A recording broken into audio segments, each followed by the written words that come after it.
Hello everyone and welcome back to my channel, the one-stop shop for life, language and travel.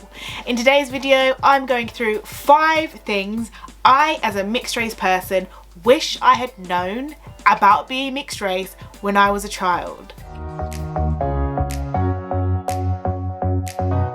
So without further ado, let's start with the first one. I wish I had known that you don't need to pick a side if you're mixed race. Now when I say this, I'm not acting or thinking that I'm going out every day and someone is like, hey you have to pick a side, you can't sit on the fence. However, when I was a child, I sometimes felt from a societal standpoint, I had to be firmly in one camp. I felt like there was no such thing as a fence. There was no such thing as being in the middle. You had to be either white or black.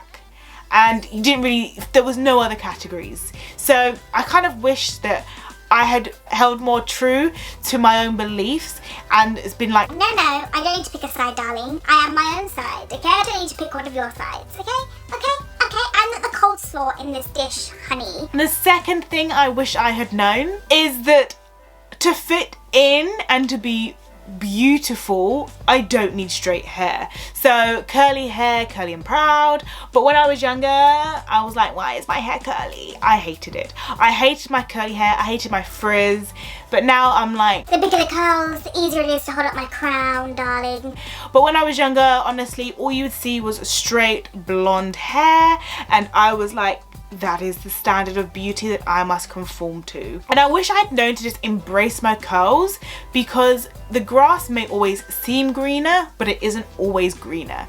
And we can sometimes be so sort of tunnel visioned in what we believe is beauty that we damage our own beauty and we damage our own self-worth. Third thing I wish I had known is that my food wasn't weird.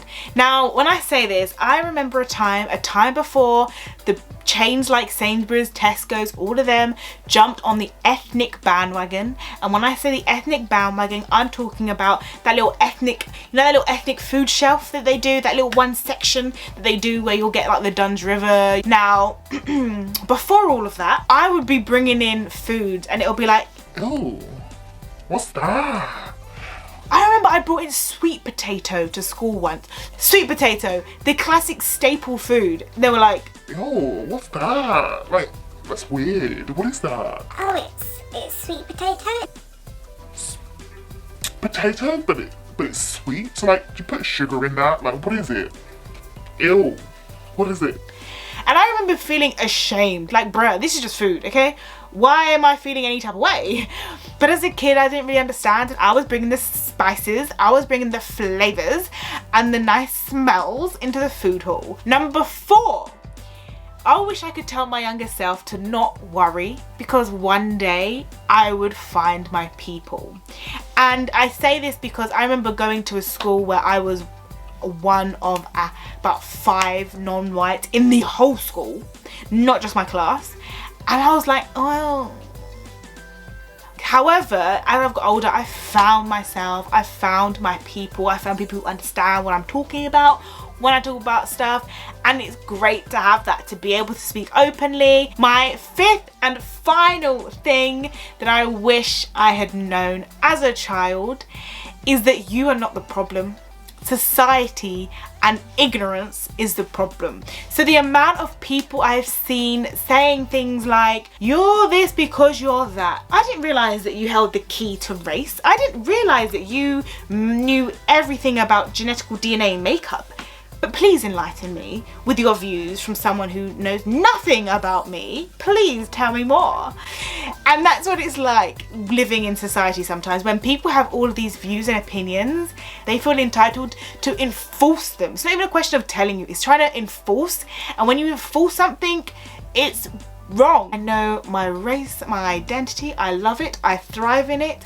It is who I am. Wish that my younger self had known that I wasn't the problem, and it wasn't because I couldn't fit into a mold, it was because society hadn't made a mold for me yet.